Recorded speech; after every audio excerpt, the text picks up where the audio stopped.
नमस्कार दोस्तों, आज हम लोग एनसीईआरटी क्लास 8 का चैप्टर 8 जो संबंधित है महिलाएं जाति एवं सुधार से, उसको डिटेल वाइज समझेंगे।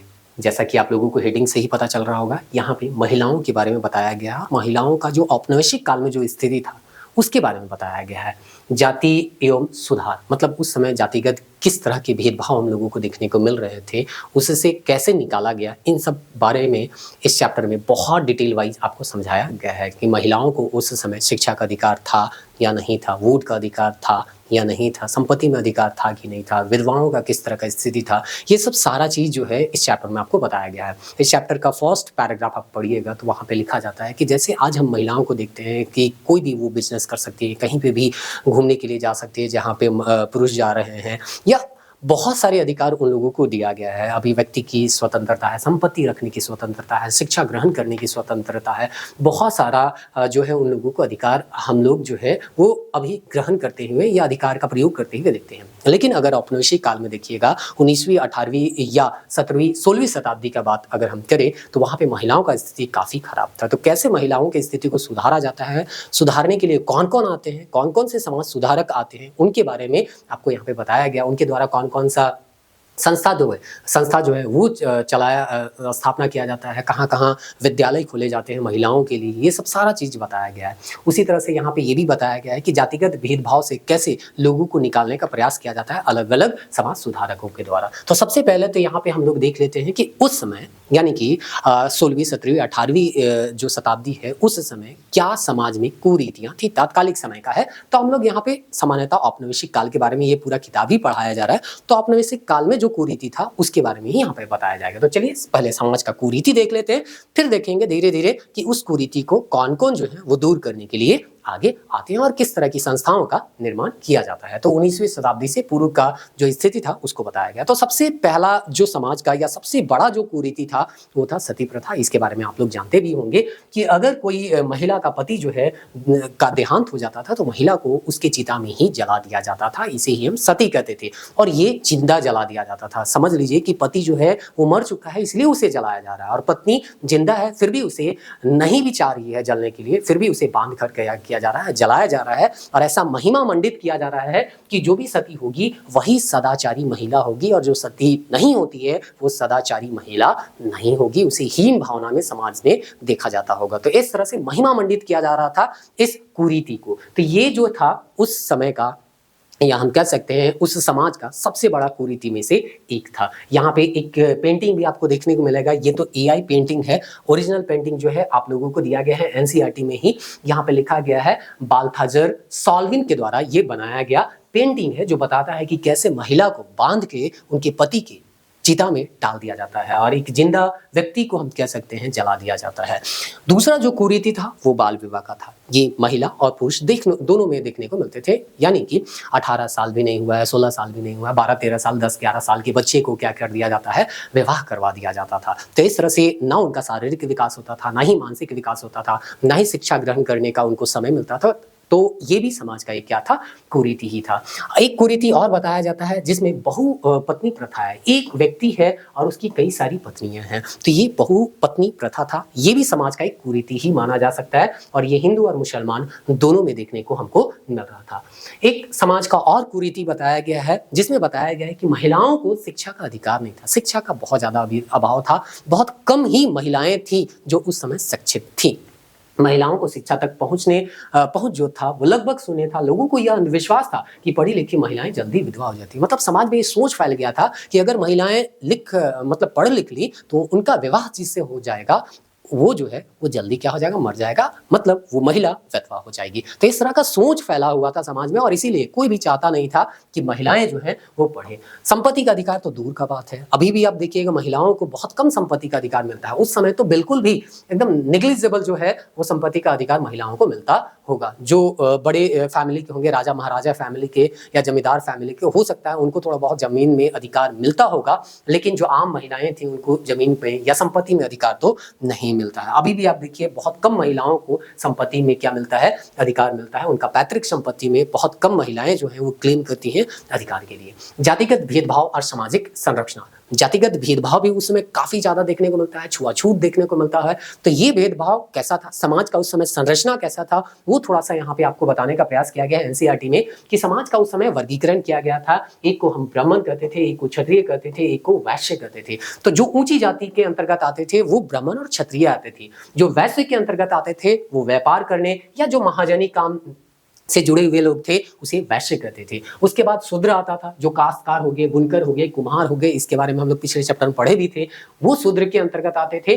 और अस्पृश्यता के बारे में बताया जाता है कि सबसे निचली श्रेणी की जातियों को अछूत माना जाता था। तो इस तरह से अस्पृश्यता को दूर करने के लिए मौलिक अधिकार में हम लोगों को क्या किया गया है, अधिकार दिया गया है। छुआछूत को हम कह सकते हैं कानूनी अपराध जो है वो माना गया है। तो यही सब समाज में कुरीति था जिसको दूर करने का समय के साथ क्या किया गया, प्रयास किया गया। और जब देश आजाद होता है तो बहुत सारे ऐसे सामाजिक कुरीति थे जिसको संविधान में जगह नहीं दिया जाता है। मैंने मंदिरों में प्रवेश, सवर्णों के कुओं से पानी भरने और ऊंची जातियों के तालाबों पर नहाने की भी अनुमति नहीं थी। तो इस तरह से कुछ ऐसे समाज के वर्ग थे जिसे समाज का हिस्सा हम कह सकते हैं, वो लोग मानते ही नहीं थे। मतलब ना आपको मंदिर जाने का अनुमति था, ना वो जो कुआं तालाब का यूज करते थे उस कुएं तालाब का पानी को आप यूज कर सकते थे। तो इसका मतलब क्या है, वो लोग इसको कुछ समझते ही नहीं थे, जानवर जैसा समझते थे। जानवर को भी हो सकता है वो लोग अपने घर में रखते होंगे, लेकिन इन लोगों को वो अपने आसपास भी भटकने नहीं देते थे, इनकी छाया तक से भी वो लोग दूर रहते थे। तो ये समाज का बहुत बड़ा क्या था, एक कुरीति था। अब देखिए कुरीति है तो कुरीति धीरे धीरे तो दूर होगा। जब हम औपनिवेशिक काल के बारे में पढ़ते हैं और वर्तमान में देखते हैं तो बहुत ज्यादा अंतर देखने को मिलता है। ठीक है, अभी भी थोड़ा बहुत जातिगत भेदभाव आपको देखने को मिलता है, लेकिन उस समय का जो भेदभाव था और अभी का भेदभाव आपको देखने को मिल रहा है उसमें जमीन आसमान का क्या है, अंतर है। अभी उतना ज्यादा देखने को नहीं मिलता है जितना आपको 100-200 साल पहले देखने को मिलता होगा। सामाजिक परिवर्तन के कारण, आखिर सामाजिक परिवर्तन हुआ तो उसका क्या फैक्टर था, कुछ तो कारण रहा होगा जिसके कारण सामाजिक परिवर्तन बहुत तेजी से हमको देखने को मिलता है। जो सैकड़ों साल से चलते आ रहा था उसमें हमको 50 या 100 साल में ही काफी ज्यादा परिवर्तन देखने को मिलता है। तो इसके लिए कौन से कारक जिम्मेदार थे, कौन से फैक्टर जिम्मेदार थे? तो नए नए साधन आ रहे थे, किसके, संचार के। तो आपका जो सोच है वो इस संचार के माध्यम से कई सारे लोगों तक पहुंच सकता है और आपके जो सोच से मिलते जुलते कई सारे लोगों का आप संगठन या समूह क्या कर सकते हैं, बना सकते हैं और उस कुरीति को दूर करने का प्रयास कर सकते हैं। तो यहाँ पे आता है प्रिंटिंग तकनीक के बारे में, जिसके सहायता से किताब, अखबार, पत्रिकाएं, पर्चे का विकास से सामाजिक मुद्दों पर बहस आम हो गई। अब ये देखिए सोशल मीडिया का जमाना है, अगर कोई भी अपना विचार रखता है तो वो लाखों लोगों तक, करोड़ों लोगों तक पहुंचता है। तो हो सकता है उसके बाद से जो भी समर्थन रखते हैं वो लोग जो है एकजुट हो जाते हैं। अभी कांग्रेस जनता पार्टी का एग्जांपल आप देख ही रहे होंगे, वो क्या था, एक सिंगल पोस्ट था, लेकिन आज उसके बैनर तले अभी विद्यार्थियों के लिए सोनम वांगचुक जो है वो क्या कर रहे हैं, अनशन में बैठे हुए हैं। तो कई सारे लोग अब उनके समर्थन में आ रहे हैं। तो यही होता है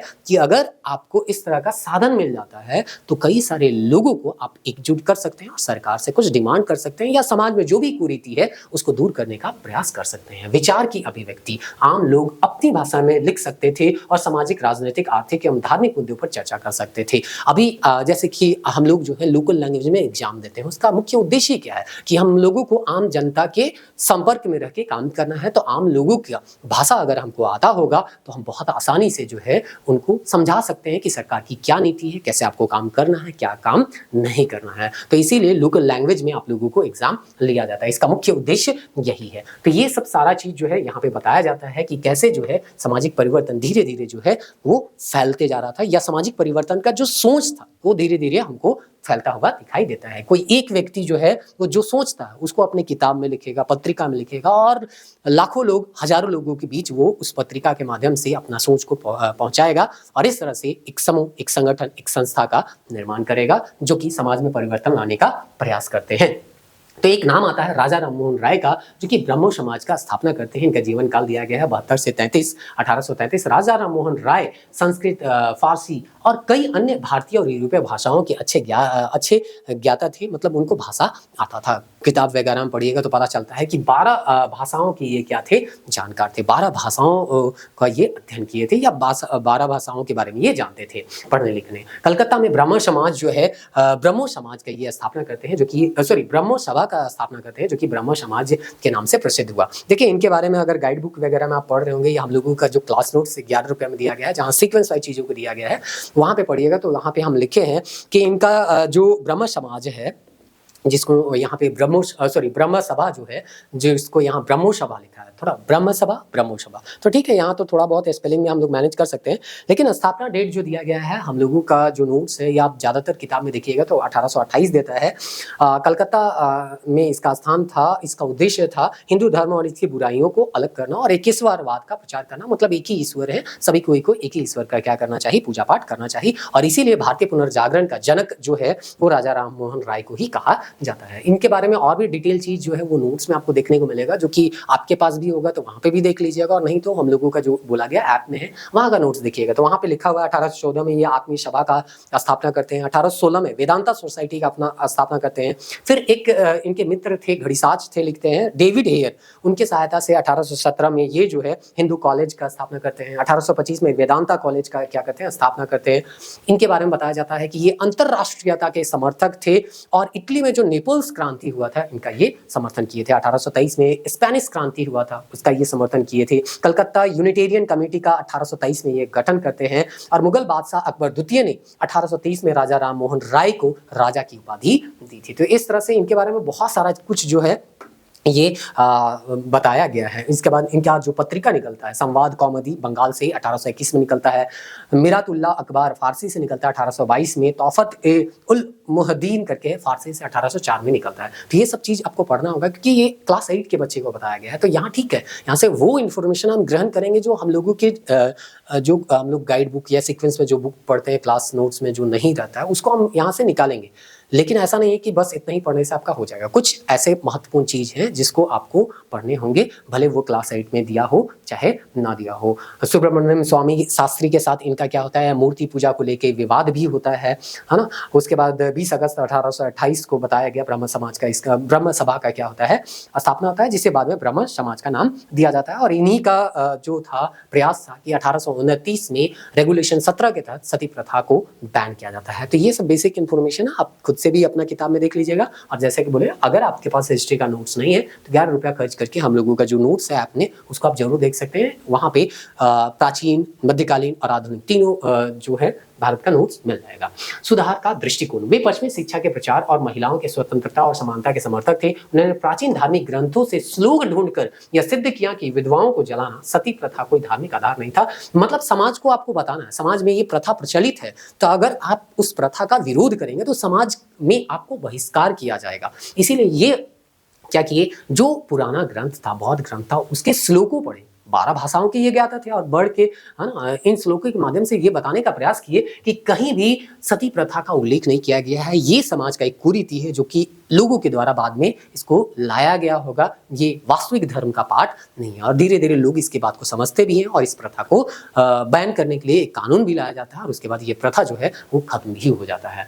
उनके प्रयासों के फलस्वरूप 1829 में सती प्रथा पर आधिकारिक रूप से पाबंदी लगा दी गई। सुधारवादी रणनीति, बाद के समाज सुधारकों ने भी राजा राम मोहन राय की रणनीति अपनाई। हानिकारक प्रथाओं को चुनौती देने के लिए प्राचीन ग्रंथों का प्रमाण दिया। मतलब समाज को कन्विंस करना है कि ये चीज हम लोगों के धर्म में नहीं है, तो बताना होगा उन्हीं के धर्म ग्रंथों से कि ये जो धर्म ग्रंथ है उसमें आप ढूंढ के बताइए कि कहाँ इस बात के बारे में लिखा गया। अगर नहीं लिखा गया है तो आप इस प्रथा को क्यों अभी मान रहे हैं, इस प्रथा को आप छोड़िए। तो इस तरह से प्रमाण जो देने का शुरुआत हुआ था वो राजा राम मोहन राय के द्वारा ही हुआ था। उसी में से एक फोटो के बारे में यहाँ पे दिया गया है एनसीईआरटी में कि कुंडों पर झूलने का जो त्यौहार है, जो हम लोग इधर मंडा में झूलते हैं ना, उससे संबंधित जो हुक लगा के अति किया जाता है ना, तो बुंडू वगैरह एरिया से अगर आप होंगे तो आप लोगों को पता भी होगा। इस लोकप्रिय त्यौहार में भक्त पारंपरिक अनुष्ठानों के तहत अजीब तरह के कष्ट सहने का अभ्यास करते थे। वे अपनी खाल कुंडा भेद कर एक झूले पर लटक जाते थे। उन्हीं से यहाँ पे झूला में लटके हुए है ना, उस तरह से। तो मंडा पूजा में ऐसे ही होता है ना,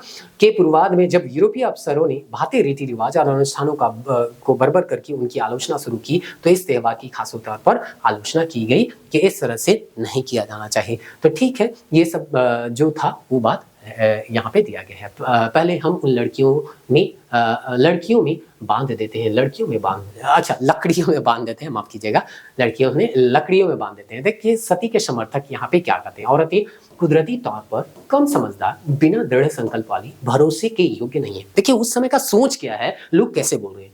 उसमें से बहुत सारी खुद ही अपने पति की मृत्यु के बाद उसके साथ जाने की कामना करने लगती हैं, परंतु वे कहीं धधकती आग से भाग ना निकले, इसलिए पहले हम उन्हें चिता की लकड़ियों में कसकर बांध देते हैं। मतलब ये कह रहा है कि महिलाएं ही चाहती हैं कि अपने पति के साथ जल जाए, लेकिन वो इधर उधर भाग ना जाए, इसीलिए कस के उसके चिता में क्या करते हैं, डाल देते हैं। अब अभी सोचिए ना, अभी के बारे में सोचिए कि कोई महिला, केवल सोच के देखिए, कोई महिला अपने पति की चिता में जल के मर जाएंगी, संभव ही नहीं है। लेकिन उस समय मार दिया जाता था, एक जिंदा व्यक्ति को जला दिया जाता था।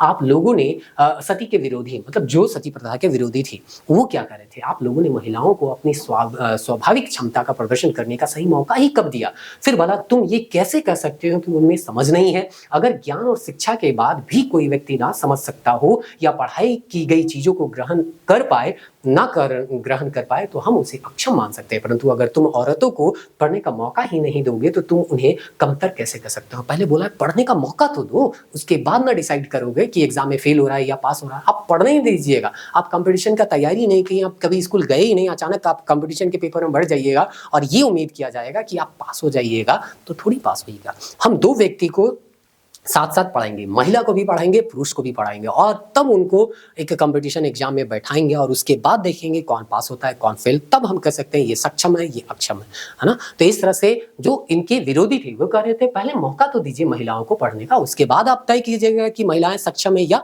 अक्षम है। विवाह और समाज सुधारक। अब विधवाओं को जैसे कि उनके पति का देहांत हो जाता है और उसके बाद वहां पे उनको जला दिया जाता था। सती प्रथा तो आता है 1829 में, तो उसके बाद ये प्रयास किया जाता है कि जो भी विधवाएं हैं उनका फिर से विवाह हो, तो उनका जो रहने मतलब उनका जीना जो है थोड़ा सा क्या हो जाएगा, आसान हो जाए, कि विधवाओं को हीन भावना से देखा जाता था। ईश्वर चंद्र विद्यासागर, इन्होंने विधवा विवाह के समर्थन में प्राचीन ग्रंथों का हवाला दिया और सरकार को कानून बनाने के लिए प्रेरित किया। मतलब वही राजा राम मोहन वाला का कार्य किया गया कि प्राचीन ग्रंथ का ही ये क्या करते हैं, सोर्स निकाल के देते हैं कि देखिए प्रमाण है कि पहले भी विधवाओं का विवाह हुआ है और इसीलिए विधवा विवाह का प्रचलन होना चाहिए, इससे संबंधित जो है आप कानून बनाइए। और सरकार इसके समर्थन में आती भी है और 1856 में एक विधवा पुनर्विवाह कानून जो है वो पारित भी किया जाता है। तो इस तरह से यहाँ पे ईश्वर चंद्र विद्यासागर के बारे में क्या किया गया है, बताया गया है। तो ये सब के बारे में आप थोड़ा बहुत डिटेल में भी खुद से भी क्या कर सकते हैं, पढ़ सकते हैं, जैसे कि आप लोगों को बताया गया है डिटेल नोट्स में, आप लोगों को ये सब जो है वो मिलेगा, ठीक ना। इस समय जो है लॉर्ड कैनिंग थे, डलहौजी के समय ये आया था, कैनिंग थे, और भी बहुत सारा कुछ लिखा गया। 1899 में डी के कर्वे ने विधवा आश्रम क्या किया, स्थापना किया। तो सीक्वेंस में एक बार कभी कभी क्या करना होता है, पढ़ने थे, कभी कभी क्या, हमेशा आपको एक बार पढ़ना ही है, एक बार सीक्वेंस में, एक बार एनसीईआरटी, बस यही दो चीज। आप कोई भी नोट्स को क्या कर सकते हैं, फॉलो कर सकते हैं, जिसको भी आपको लगता है कि ये बेहतर नोट्स है जो ऑथेंटिक बुक से बनाया गया है, एक बार उसको सीक्वेंस वाइज पढ़ लीजिए और उसके बाद एनसीईआरटी से कुछ ऐड ऑन कर लीजिए और देखिए, बस आपको इतना ही कुछ करना है। यहाँ से क्वेश्चन बन गया तो ठीक, और नहीं तो बहुत सारे और भी सब्जेक्ट है, एक ही सब्जेक्ट में आपको इतना ज्यादा मतलब घुस नहीं जाना है, ठीक ना। जो मिनिमम कार्य है वो करना ही होगा। हम बार बार कहते हैं एक सीक्वेंस या गाइड में लिखा गाइड बुक जो सीक्वेंस में ऑथेंटिक बुक से बनाया गया नोट्स है, उसको आप जरूर पढ़िए, और उसके साथ साथ जो ये एनसीईआरटी का किताब है उसको पढ़िए, क्योंकि एनसीईआरटी का जो किताब होता है ना, उसमें बहुत सारे फैक्ट नहीं दिए हुए रहते हैं, बहुत सारा फैक्ट सीक्वेंस में नहीं रहता है, तो पढ़ना थोड़ा सा लेंदी हो जाता है। तो एक बार सीक्वेंस में आपका पढ़ा हुआ रहेगा, उसके बाद एनसीईआरटी के जो फैक्ट है उसको आप पढ़िएगा, तो आप उसको क्या कर लीजिएगा, मैनेज कर सकते हैं, ठीक ना। तो क्वेश्चन आपका नहीं छूटेगा। अब विधवा विवाह को समर्थन करने वाले अन्य समर्थक कौन थे, तो मद्रास प्रेसिडेंसी से वीर शलिंगम पंतुलु करके एक व्यक्ति थे जो कि इसका समर्थन कर रहे थे। दयानंद सरस्वती के द्वारा जो आर्य समाज का स्थापना किया गया था 1875 में, उनके द्वारा भी विधवा विवाह का समर्थन किया गया। सामाजिक स्थिति में यहाँ पे बताया गया है कि कानून बनने के बाद भी विधवा विवाह करने वाली महिलाओं की संख्या कम रही और समाज उन्हें आसानी से स्वीकार नहीं कर पाया। अभी भी आप देखिए कि विधवाओं का विवाह उतना नहीं होता है ना। समानता, अगर ठीक है शादी के 1-2 साल बाद अगर उनके पति का देहांत हो जाता है तो समानता हमको देखने को मिलता है। अगर 8-10 साल के बाद अगर उनके पति का देहांत होता है तो समानता हम देखते हैं कि वो महिला जो है दोबारा शादी नहीं करती है, या समाज में जल्दी उनको शादी करने का अनुमति, ठीक है लीगली रूप में तो कोई बाइंडिंग नहीं किया गया, लेकिन समाज चाहता है कि वो जो है सिंगल ही रहे, दोबारा वो शादी ना करे। महिला, खासकर हम जो है मध्यम समाज के, मध्यम वर्ग और निचले तबका के बारे में क्या कर रहे हैं, बात कर रहे हैं। जो उच्च तबका है उसके बारे में हम बात नहीं कर रहे हैं। महिला शिक्षा का विस्तार, प्रारंभिक विरोध। लोग डरते थे कि स्कूल जाने से लड़कियां घर से बाहर निकलेंगी और घरेलू कामकाज नहीं करेंगे। मतलब उन लोगों को डर था कि कहीं महिलाएं अगर निकल गई घर से तो खाना पीना कौन बनाएगा भाई, ये लोग तो पढ़ने जाएंगे, खाना क्या हम लोग बनाएंगे। तो ये डर था और इसी के कारण ये लोग महिलाओं को पढ़ने देना नहीं चाह रहे थे। शिक्षा का स्वरूप 19वीं सदी में जो स्कूल खुले उसमें लड़कियों की शिक्षा लड़कों की शिक्षा से कम सख्त मानी जाती थी, यानी लड़कियों की शिक्षा कम सख्त मानी जाती थी। हिंदू महिला विद्यालय इस दिशा में शुरुआती संस्था है। मतलब फ्लेक्सिबिलिटी जो है वो ज्यादा देखने को मिलता है। इनको तो वैसे भी समाज नहीं पढ़ने दे रहे हैं, अब यहाँ ज्यादा सख्त नियम कानून कर देंगे तो वैसे भी महिला और भी क्या होगी, नहीं पढ़ पाएगी। इसीलिए थोड़ा सा कानून जो था वो कमजोर था, या हम कह सकते हैं नियम कानून थोड़ा सा फ्लेक्सिबिलिटी यहाँ पे देखने को मिलता है।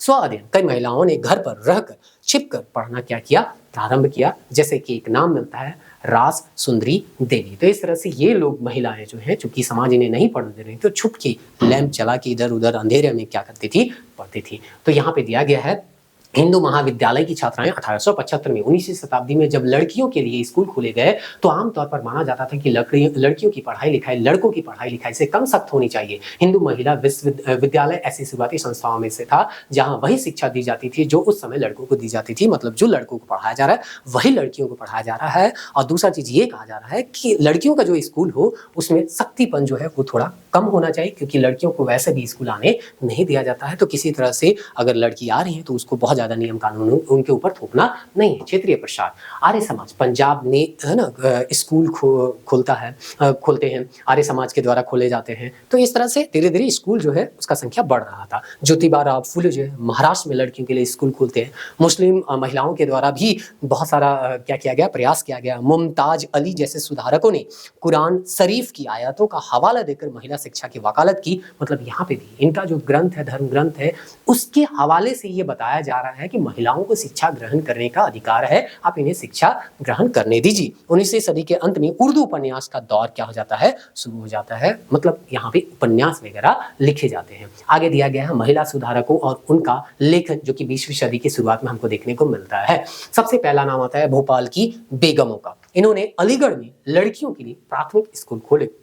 तो भोपाल में जो भी यहाँ पे जो महिलाएं थी, मुस्लिम महिलाएं थी, वो क्या करती हैं, बेगम मतलब राजशाही परिवार से संबंधित होगी, लड़कियों के लिए प्राथमिक स्कूल क्या करते हैं, खोलते हैं। बेगम रुकैया सखावत हुसैन एक नाम मिलता है। इन्होंने कलकत्ता और पटना में मुस्लिम लड़कियों के लिए स्कूल खोली। वह रूढ़िवादी विचारों की कटु आलोचक थी, रूढ़िवादी सोच को तोड़ती है और महिलाओं के लिए स्कूल खोलती है कलकत्ता में और पटना में। एक नाम याद रखिएगा, बेगम रुकैया सखावत। ये सब आपको दूसरे किताब में नहीं मिलेगा, ये सब एनसीईआरटी में ही देखने को मिलेगा, है ना। ताराबाई शिंदे के बारे में बताया गया है कि ये किताब लिखती है जिनका नाम है स्त्री पुरुष तुलना नामक पुस्तक लिखी, जिसमें पुरुषों और महिलाओं के बीच मौजूदा सामाजिक भेदभाव की आलोचना की गई। ये बहुत छोटे फॉन्ट में आपको दिखेगा, आप एनसीईआरटी की किताब में इसको पढ़ सकते हैं। वैसे हम पढ़ देते हैं। क्या औरत को अपनी जिंदगी उतनी ही प्यारी नहीं होती जितनी कि तुम्हें जिंदगी प्यारी है। मतलब पुरुषों को कह रहे हैं। ये तो कुछ ऐसी बात हो गई मानो महिलाएं पुरुषों से बिल्कुल अलग चीजों से बनी है, मानो वो धूल या चट्टान या जंग लगे लोहे से बनी हो और तुम्हारी जिंदगी शुद्ध सोने से बनी हो। मतलब हम महिलाएं लोहे की बनी है और तुम सोने की बनी है। हमारा जो है वो कोई अस्तित्व नहीं है, तुम्हारा अस्तित्व है ना। इस तरह से तो मुझे पूछते हो कि मेरा क्या मतलब है। मेरा मतलब यह है कि जब औरत का पति मर जाता है तो उसका क्या हश्र होता है। नाई आता है, उसके लहराते बाल साफ कर देता है सिर्फ इसलिए कि तुम्हारी आंखों को ठंडक पड़ जाए। उसे शादी विवाह आओ भगत और उन शुभ अवसरों से बहिष्कृत कर दिया जाता है जहां विवाहित महिलाएं जाती हैं। तो विधवाओं के साथ किस तरह से उस समय समाज व्यवहार करता था वो चीज को यहाँ पे ये बताती है स्त्री पुरुष तुलना में। और भला इन पाबंदियों की वजह क्या है, क्योंकि उसका पति मर चुका है, वह अभागी है, दुर्भाग्य उसके माथे पर खुदा हुआ है, उसका चेहरा देखा नहीं जाता या अशुभ होता है। ताराबाई शिंदे स्त्री पुरुष तुलना की किताब से ये लिया गया है। तो कुल मिला के आप समझिए एक छोटे से पैराग्राफ में से एनसीईआरटी आपको समझाने का प्रयास कर रहा है कि किस तरह से उस समय महिलाओं और पुरुषों में भेदभाव किया जाता था। तो ये चीज जो है याद रखिएगा। स्त्री पुरुष तुलना नाम का एक किताब लिखा गया ताराबाई शिंदे के द्वारा। ये पूछा जा सकता है, हो सकता है ये भी आपको जनरल बुक में देखने को ना मिले। पंडिता रमाबाई संस्कृत की महान विद्वान थी। उन्होंने उच्च जाति की हिंदू महिलाओं की दुर्दशा पर पुस्तक लिखी। मतलब उच्च जाति की जो महिलाएं थी उनका भी स्थिति कोई बेहतर नहीं था, उनका भी खराब था और उसी के बारे में ये लिखती हैं। और पूना में विधवा गृह का स्थापना करते हैं। तो पूना में ये जो है एक विधवा गृह का स्थापना करती है कौन? पंडिता रमाबाई। और पंडिता रमाबाई इस तरह का विधवा गृह आश्रम इसलिए बनाई होगी क्योंकि आप लोगों को पता चला है पिछले स्लाइड में कि विधवाओं के साथ किस तरह का व्यवहार किया जाता था। तो उनको ठीक है एक अगर समाज में रहने नहीं दिया जा रहा है तो समाज में एक जगह दिया गया जहाँ पे आइए और सम्मानपूर्वक अपना जीवन को है बिताइए। राजनीतिक चेतना और अधिकार, धीरे धीरे राजनीतिक अधिकार ये लोग जो है पाने का कोशिश करेंगे। तो उससे संबंधित कुछ यहाँ पे दिया गया। 1880 के दशक तक भारतीय महिलाएं विश्वविद्यालय में प्रवेश करने लगे। 20वीं सदी की शुरुआत में महिलाओं ने मताधिकार, स्वास्थ्य और शिक्षा के लिए राजनीतिक दबाव समूह बनाएंगे। मतलब इन्हें मताधिकार भी चाहिए, स्वास्थ्य का अधिकार भी चाहिए, शिक्षा का अधिकार चाहिए और इस तरह से ये दबाव बनाने के लिए आगे आती हैं। तो इस तरह से यहाँ पे महिलाओं का स्थिति धीरे धीरे बेहतर होते हुए हमको देखने को मिलता है या उसकी स्थिति में सुधार देखने को मिलता है। 1920 के दशक के बाद महिलाओं ने राष्ट्रवादी और समाजवादी आंदोलन में सक्रिय भागीदारी निभाई। सरोजिनी नायडू हो गया या इस तरह के और कई महिलाओं के नाम जो है आप जरूर सुनेंगे। स्वतंत्रता और समानता, जवाहरलाल नेहरू और सुभाष चंद्र बोस जैसे नेताओं ने महिलाओं के लिए समान अधिकारों की क्या करती है मांग का ये लोग समर्थन करते हैं। बाल विवाह के विरुद्ध कानून, ऐतिहासिक विकास के बारे में देखिए, बाल विवाह संबंधित कई सारे कानून आते हैं, यहाँ पे उतना डिटेल में नहीं दिया गया है। आज ही वीडियो बना रहा और आज ही न्यूज आया, क्या न्यूज आया पहले इस स्लाइड को देख लेते हैं फिर उसको चर्चा करेंगे। महिला संगठनों के विकास और लेखन के कारण बाल विवाह जैसी कुप्रथा को चुनौती दी गई। केंद्रीय विधानसभा में सांसदों ने इसके खिलाफ लंबा संघर्ष किया। महिला संगठनों के विकास तथा इन मुद्दों पर हो रहे लेखन की वजह से सुधारों के पक्ष में आवाज और मजबूत हुई। लोग बाल विवाह जैसी स्थापित परंपराओं को चुनौती देने लगे। केंद्रीय विधानसभा में बहुत सारे सांसद थे जिन्होंने बाल विवाह पर पाबंदी हेतु कानून बनाने के लिए संघर्ष किया। 1929 में बाल विवाह निषेध अधिनियम पारित किया गया। इस कानून के बारे में वैसे कड़वी बहस से संघर्ष नहीं हुई जैसे पुराने सुधारवादी कानून के बारे में हुई थी। मतलब ज्यादातर लोग जो है इस बात के समर्थक रहे होंगे। इस कानून के अनुसार 18 साल के कम उम्र के लड़के और 16 साल के कम उम्र की लड़कियां की शादी नहीं की जा सकती थी। बाद में यह उम्र मतलब वर्तमान समय में 21 और 18 साल है। 8 साल की दुल्हन के बारे में ये एक फोटो जो है वो दिया गया है। यह 20वीं शताब्दी की शुरुआत में एक बाल वधू का चित्र है। क्या आपको पता है कि आज भी हमारे देश में 20% से ज्यादा लड़कियों की शादी 18 साल से पहले हो जाती है। मतलब अभी भी बाल विवाह जो है वो नहीं रुका है। तो ये 18 साल और 16 साल का ये बैरियर आता है 1929 के बाल विवाह अधिनियम में। अभी देखिए आज ही का ये पेपर है, आज ही वीडियो हम रिकॉर्ड कर रहे हैं 14/7/2026 का और यहाँ पे बताया गया है कि 2021 में जो है 2021 में सरकार के द्वारा एक बिल लाया गया था कि अब महिलाओं का उम्र जो है वो विवाह का न्यूनतम उम्र 21 साल कर दिया जाए। लेकिन वो बिल कोलैप्स हो जाता है। उसके बाद पुनः ये कह रहे हैं कि जनगणना के बाद हम लोग इस पर चर्चा करेंगे और प्रयास करेंगे कि महिलाओं का न्यूनतम जो शादी का उम्र है वो 18 से बढ़ा के क्या कर दिया जाए, 21 कर दिया जाए। ये आराम से पढ़ लीजिएगा, आज के न्यूज़पेपर में हम डाल दिए हैं। टेलीग्राम में अगर होंगे तो इस तरह के न्यूज़पेपर आप लोगों को मिलते रहेंगे। तो आप लोगों को ये भी सीखना है कि देखिए हाल फिलहाल इतिहास क्या था, कैसे कैसे डेवलपमेंट हो रहा है और वर्तमान में अगर कोई चीज़ न्यूज में है तो उससे क्वेश्चन पूछे जाने की संभावना क्या रहती है, ज़्यादा। इसीलिए आपको न्यूज़पेपर में भी थोड़ा बहुत क्या करना है, ध्यान रखना है। तो इस कानून को पारित करते समय वैसी कड़वी बहसें या संघर्ष ये तो हम पढ़ दिए। पुरानी ये जो है ना पुरानी और नई तो ठीक है, 21 और 18 है, हो सकता है 21 और 21 आपको देखने को मिलेगा। जाति और समाज सुधार, राजा राममोहन राय इन्होंने जाति व्यवस्था की कटु आलोचना की। इसके लिए उन्होंने जाति व्यवस्था की आलोचना करने वाले एक प्राचीन बौद्ध ग्रंथ का अनुवाद किया। ये ऑलरेडी आप लोगों को बता दिया गया। इस तरह के और भी कुछ संस्था थे जिसमें नाम आता है प्रार्थना समाज का।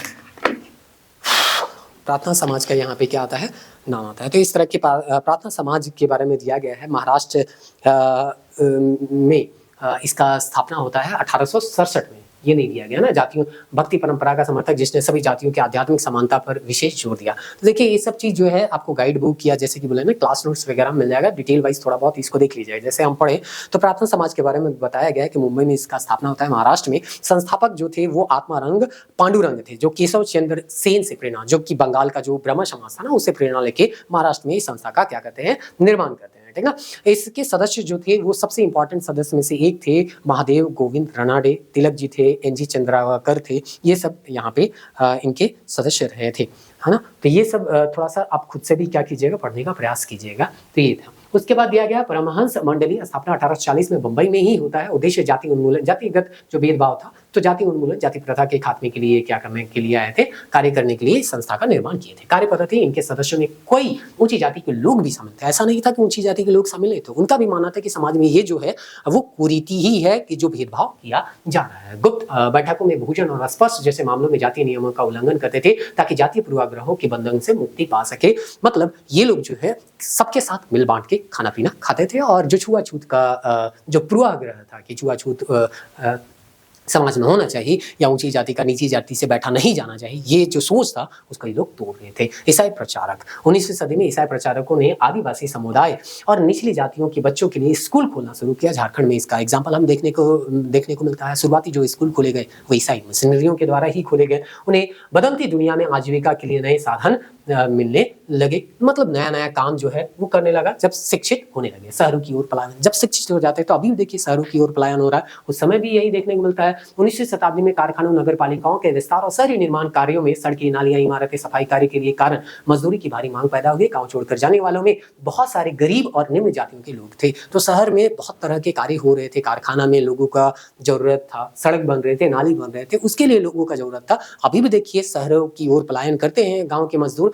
उस समय भी गांव के मजदूर जो है वो शहर की ओर पलायन कर रहे थे। पलायन का कारण निचली जातियों के लोगों के लिए यह गांव में सवर्ण जमींदार द्वारा किए जाने वाले दमनकारी कब्जे और दैनिक अपमान से छूट निकलने का एक बड़ा मौका था कि गांव में उन लोगों का अपमान किया जाता था, उनके ऊपर अत्याचार किया जाता था, तो वो सोचते थे गांव से निकल के शहर चल जाते हैं, कम से कम उनका शोषण नहीं होगा या इस तरह के अत्याचार जो है हमको देखने को नहीं मिलेंगे। इसीलिए जब भी मौका मिला वो गाँव छोड़ के कहाँ चले गए, शहर की ओर चले गए। आगे दिया गया है विदेशों में भी श्रम, केवल वो शहर नहीं गए बल्कि देश के दूसरे हिस्से में भी गए। भारतीय मजदूरों को असम के चाय बागानों के अलावा मॉरिशस, त्रिनिदाद, इंडोनेशिया जैसे दूरस्थ स्थानों पर ले जाया जाता था जहां काम की स्थितियां बेहद ही कठोर थी, जिसका एक जो है आपको इमेज भी दिया गया है। जॉन एलन नाम का एक क्या था, जहाज था, जो कि कूली को लेके क्या करता था, जाता था। तो इस तरह से यहाँ पे जॉन एलन का ये जो है वास्तविक जो है जहाज का इमेज जो है यहाँ पे दिया गया है। एक कूली जहाज 19वीं शताब्दी, जॉन एलन नामक इस कूली जहाज के द्वारा भारतीय मजदूरों को मॉरिशस ले जाया जाता था, जहां उन्हें तरह तरह के कठोर काम करने पड़ते थे। इनमें से ज्यादातर मजदूर निचली जातियों के होते थे। तो इस तरह से यहाँ पे ये दिया गया है। व्यावसायिक परिवर्तन और सामाजिक प्रतिष्ठा, देखिए व्यावसायिक परिवर्तन और सामाजिक प्रतिष्ठा से संबंधित क्या बात यहाँ पे दिया गया है।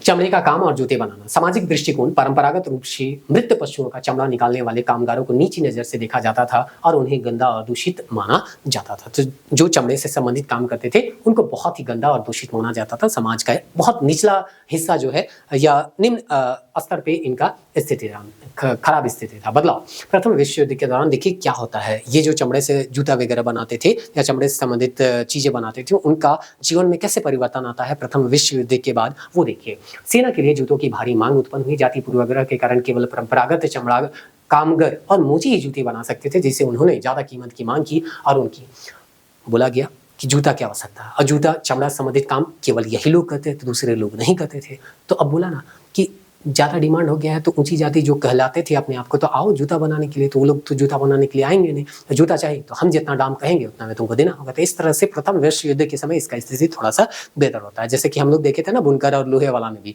बुनकर में प्रथम विश्व युद्ध होता है तो वहां पे कपड़ा जो है यूरोप से आना बंद हो जाता है, यहाँ के कपड़ा का डिमांड बढ़ जाता है। जो टाटा कंपनी था उसके बारे में बताया गया कि लोहा जो है यहाँ से ही डिमांड होता है, और इस तरह से टाटा कंपनी जो है विश्व में अग्रणीय स्तर उस समय रखती है। फिर इसी तरह का चमड़ा से बनाने वाले जूते या सामान बनाने वाले समुदाय के बारे में दिया है। मदिगा समुदाय के बारे में, जो आंध्र प्रदेश से संबंधित थे। अछूत समुदाय माना जाता था, जो पशुओं के शव को साफ करने, चमड़ा तैयार करने और चप्पल जूतियां सीने में क्या थे, माहिर थे। इसी तरह का एक अछूत जनजाति, एक जाति माना जाता था महार जाति, जिसका एक अलग से ही रेजिमेंट बनाया गया था सेनाओं के, अंग्रेजों के द्वारा। अछूत माने जाने वाला महार समुदाय के बहुत से लोग महार रेजिमेंट की सेना में नौकरी मिलते थे। इसी जाति से संबंधित थे कौन, बी.आर. अम्बेडकर। दलित आंदोलन के नेता बी.आर. अम्बेडकर के पिता एक सैनिक स्कूल में ही पढ़ाते थे, कहा जाता है। शिक्षा के क्षेत्र में भेदभाव और सामाजिक अलगाव, अभी आपको देखने को मिलेगा शिक्षा के क्षेत्र में सरकार किसी तरह का भेदभाव नहीं करती है, लेकिन उस समय भेदभाव देखने को मिलता था। कई जगहों में कक्षा में इनको जगह नहीं दिया जाता था। बम्बई प्रेसिडेंसी 1829 का यहाँ पे बताया गया है कि अछूतों को सरकारी स्कूल में प्रवेश की अनुमति नहीं थी। जब उन्होंने इसके लिए अधिकार के लिए सख्त आवाज उठाई तो उन्हें कक्षा के बाहर बरामदे में बैठकर सबक सुनने की इजाजत दी। मतलब कहा गया कि हमें भी पढ़ने का अधिकार है, तो बोला गया आप जो है क्लास के बाहर रहिए, सुनिए और है ना, पढ़ना है तो पढ़िए, बाकी क्लास के अंदर आपको हम आने नहीं देंगे ताकि उस कमरे को दूषित ना कर सके जहां ऊंची जाति के लड़की क्या होते थे, पढ़ते थे। तो इस तरह का सोच था उस समय। दुबला समुदाय के बारे में देता है, दुबला समुदाय गुजरात से संबंधित है। कम से कम ये सब याद रखिएगा कि कौन सा समुदाय जो है वो कौन से क्षेत्र से संबंधित रखते हैं। तो यहाँ पे बताया गया 1829 वाला, ये तो पढ़ दिए। एक गुजरात का है, दुबला समुदाय के लोग जो बाजार में आम लेते थे। ये लोग जो है किसका काम करते थे वो देखिए यहाँ पे लिखा है। ये दुबला मजदूर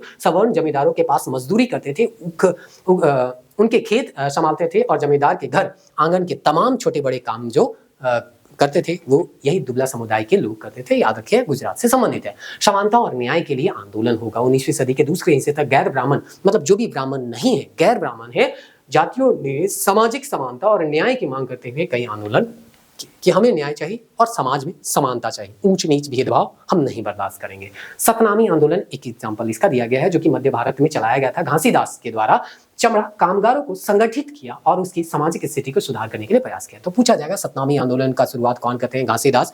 और ये किसके उत्थान के लिए किया गया था? तो जो चमड़ा से संबंधित कार्य करते थे, चमड़ा निर्माण से संबंधित, उसके लिए ये घासीदास जो है सतनामी आंदोलन के नाम से ये आंदोलन चलाए थे। फिर है मधुआ पंथ, पूर्वी बंगाल। ये जो है ना, ये सब याद रखिए कहाँ से। हरिदास ठाकुर द्वारा शुरू किया गया, जिन्होंने चांडाल और काश्तकारों के बीच काम किया और जाति व्यवस्था की उचित ठहराने वाले ब्राह्मणवादी ग्रंथों की चुनौती दी मधुआ पंथ के द्वारा। तो हरिदास ठाकुर, घासीदास, ये सब का नाम आप याद रखिएगा। श्री नारायण गुरुजी जो कि केरल से संबंधित है, इन्होंने एजवा जाति के बीच एकता का आदर्श रखा। इनका मूल मंत्र था ओरु जाति ओरु मतम ओरु दैवम मनुष्यानु करके कुछ था, जिसका अर्थ है मानवता की एक जाति, एक धर्म और एक ही ईश्वर है। हाँ? तो मानवता ही एक है, वही जाति है, वही धर्म है, वही क्या है? ईश्वर है, और बाकी कुछ नहीं है। इन्होंने जातीय भिन्नता के आधार पर भेदभाव का विरोध किया और अधीनस्थ जातियों में स्वाभिमान का भाव पैदा किया। मतलब जो निचली जाति थी, जिसमें हीनता का भाव ग्रसित हो चुका, हीनता भाव से वो ग्रसित हो चुके थे, वो बोले कि हम लोग हीन नहीं है, जितना वो लोग है उतना ही हम लोग हैं। हम लोग दोनों में कोई अंतर नहीं है, या ऊंची और नीची जाति में कोई अंतर नहीं है। ज्योतिबा राव फुले और गुलामगिरी, इनका किताब है गुलामगिरी।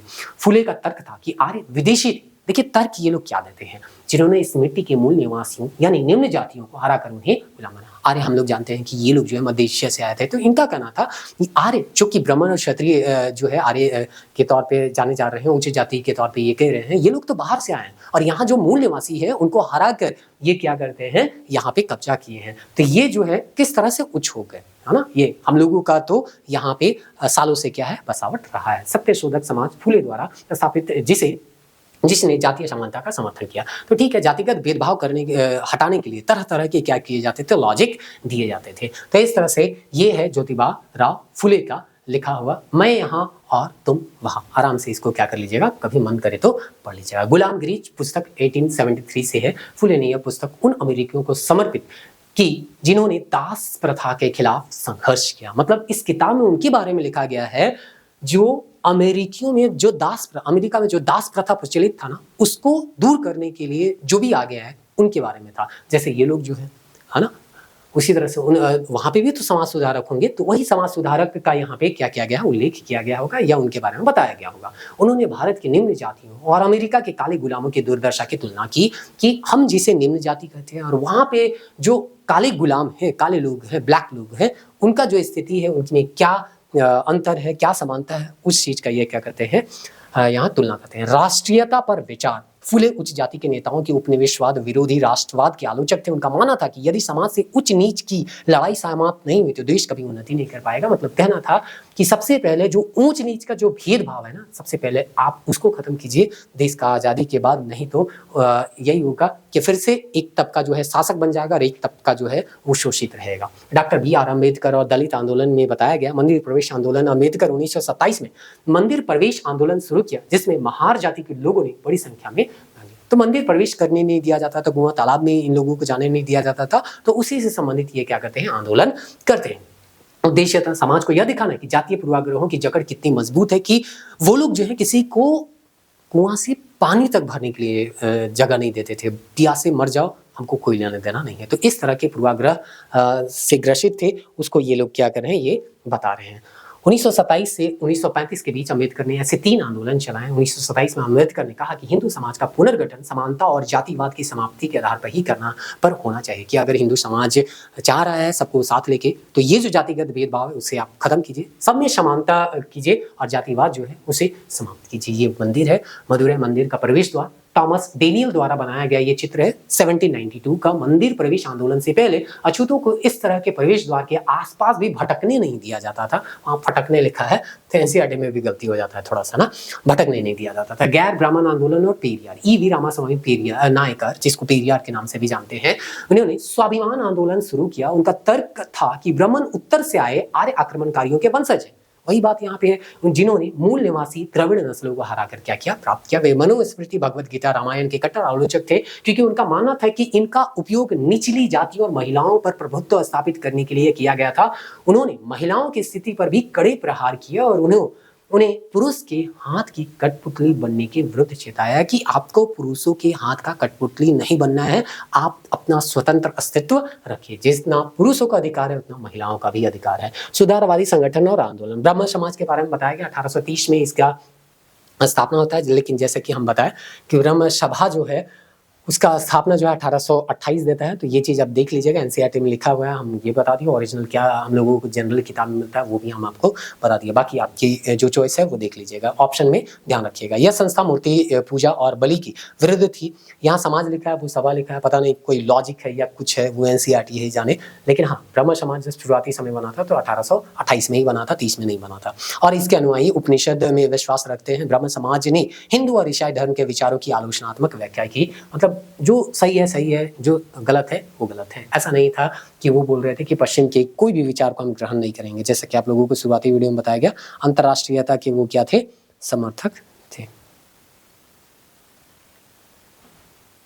चलिए आगे देखते हैं क्या दिया गया है यंग बंगाल के बारे में। यंग बंगाल 1820 के दशक में हेनरी विवियन डेरियोजी ने हिंदू कॉलेज कलकत्ता की अपने विद्यार्थियों को परंपराओं पर सवाल खड़ा करने और महिलाओं की शिक्षा और अभिव्यक्ति की स्वतंत्रता के लिए प्रेरित किया कि परंपरागत तरीके से जो भी कुछ चला आ रहा है, जो ठीक नहीं है समाज के लिए, जो कुरीति के तौर पर हम देखते हैं, उस पर सवाल आप खड़ा कीजिए और उस चीज़ का आप क्या कीजिए, विरोध कीजिए। महिलाओं को शिक्षा देने का ये समर्थन है। अभिव्यक्ति के लिए स्वतंत्रता को प्रेरित किया कि कोई भी अगर कुछ सोच रहा है, कुछ बोलने चाह रहा है, तो व्यक्ति का उनको क्या होना चाहिए, स्वतंत्रता होना चाहिए। ठीक ना, यहाँ पे दिया गया, अगर आप पढ़िएगा तो 1828 में हिंदू कॉलेज में सहायक शिक्षक के पद पर कार्यरत हुए। इन्होंने ईस्ट इंडिया नामक दैनिक पत्र जो है वो भी निकाला था। तो अभी देखे तो पत्र पत्रिका के माध्यम से जो अपना हमारा सोच होता है वो कई सारे लोगों तक क्या करते हैं, बहुत आसानी से पहुंचाते हैं। ठीक ना, चलिए तो इस तरह से ये सारा और भी बहुत सारा जानकारी है। इनका दिया था मात्र 22 साल की उम्र में ही 26 दिसंबर 1831 को कलकत्ता में हैजा से इनका क्या हो जाता है, मृत्यु हो जाता है। तो काफी युवा ही थे और जिस समय इनका मृत्यु होता है। रामकृष्ण मिशन और विवेकानंद के बारे में यहाँ पे दिया गया है। विवेकानंद जो है, जिसका मूल नाम जो है यहाँ पे दिया गया है नरेंद्र नाथ दत्त। इसके बारे में अगर आप देखिएगा तो स्वामी विवेकानंद के बारे में बताया जाता है। रामकृष्ण परमहंस के नाम से ये रामकृष्ण मिशन का क्या करते हैं, स्थापना करते हैं, जो उनके गुरु थे। आगे दिया गया है शिकागो विश्व धर्म संसद 1893 में शिकागो में हुए। धर्म संसद में विवेकानंद के संबोधन के बाद न्यूयॉर्क हेराल्ड ने यह टिप्पणी की थी कि ऐसे विद्वान राष्ट्र में धर्म प्रचारकों को भेजना कितना मूर्खतापूर्ण है। विवेकानंद का दार्शनिक दृष्टिकोण था। वे आधुनिक समय के पहले भारतीय थे जिन्होंने विश्वव्यापी स्तर पर वेदांत दर्शन के आध्यात्मिक गौरव को पुनः स्थापित किया। मतलब वेदांत दर्शन जो है उसका वर्तमान समय में क्या महत्व है, ये सारा चीज जो है वो बताते हैं। राष्ट्रवाद के प्रति विचार, उनका राष्ट्रवाद संकीर्ण नहीं था। उनका दृढ़ विश्वास था कि मानवता की समस्याओं का समाधान तभी हो सकता है जब विश्व के सभी राष्ट्र एक समान धरातल पर एक साथ आए। उसके बाद है मतलब वो जो जातिगत भेदभाव था ना, बोला राष्ट्र ऐसा थोड़ी बनेगा, सबको साथ में आना पड़ेगा, चाहे महिला हो चाहे जातिगत जो भेदभाव है, किसी के साथ, ना महिलाओं के साथ ना जातिगत भेदभाव कहीं पे भी हमको देखने को नहीं मिलना चाहिए। तभी हमारा राष्ट्र जो है वो आगे जाएगा। युवाओं के लिए संदेश, उन्होंने युवाओं को एक सामान्य आध्यात्मिक विरासत के आधार पर एक होने का उपदेश दिया। स्वयं नई विचारधारा के प्रतीक और भविष्य के लिए एक महान शक्ति के स्रोत के रूप में उभरे। सामाजिक दृष्टिकोण विवेकानंद का यह मानना था कि सुधार तभी सफल हो सकते हैं जब आम जनसमूह की दशा सुधरेगी। हमारा स्थिति खराब रहेगा, देश का स्थिति हम कैसे सुधारेंगे? तो ये बोला आम लोगों का जब दशा ठीक रहेगा तो देश का दशा भी क्या होगा, सुधरेगा। 1867 में बंबई में प्रार्थना समाज का स्थापना होता है जातीय बंदगी को समाप्त करने के लिए और विवाह उन्मूलन और विधवा विवाह को प्रोत्साहित करने के लिए। दयानंद सरस्वती ये कौन करते हैं? दयानंद सरस्वती के द्वारा ये किया जाता है ना, वही है ना। अच्छा, प्रार्थना समाज दयानंद सरस्वती नहीं, आत्मारंग पांडुरंग। दयानंद सरस्वती तो आर्य समाज का स्थापना करेंगे 1875 में।